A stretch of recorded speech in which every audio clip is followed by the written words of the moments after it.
I lost most of my hearing when I was 7. It wasn't sudden. It faded over months.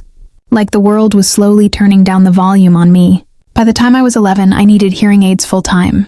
And by the time I was 20, I'd accepted that silence would always be a part of my life. I met Liam at a coffee shop 3 years ago. He was a barista who used sign language better than most hearing people I knew. We started as friends. He'd leave little notes with my coffee order. Sometimes jokes, sometimes cheesy pickup lines. Eventually, I gave in and agreed to dinner. He made me feel seen in a way I wasn't used to. He never treated me like I was broken. When I started a new clinical trial for a hearing implant, I didn't tell many people. Honestly, I didn't want to get anyone's hopes up, especially not mine. I'd spent my whole life managing expectations. But the procedure worked. Last week, during a follow-up, the doctor confirmed that the hearing in both ears had returned, almost fully. I cried in the car the whole drive home. I kept thinking about the sound of my own breathing, birds outside the window, my shoes on gravel, all those little things I had missed. I wanted to surprise Liam. I wanted to see his face when I responded to something, he said without reading his lips.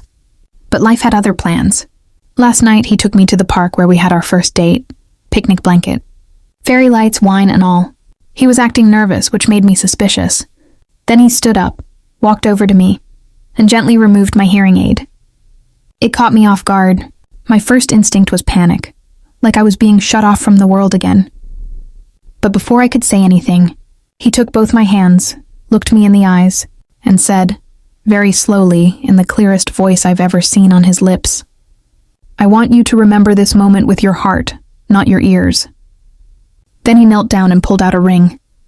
He proposed to me in complete silence. I hadn't told him I could hear again. He didn't know, and yet, in that quiet, shaky voice of his, I heard everything. I let the silence linger for a second longer than I should have, just to feel the weight of it one last time. Then I whispered, "Yes," out loud. He froze, his eyes widened.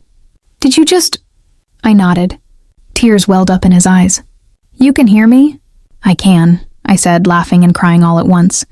"I can hear you." He laughed too. This deep, joyful sound I had never heard before. I didn't realize how much I had missed that. We sat there for hours, talking. Actually talking. About everything. About the silence we both lived in, and the sound we had finally found.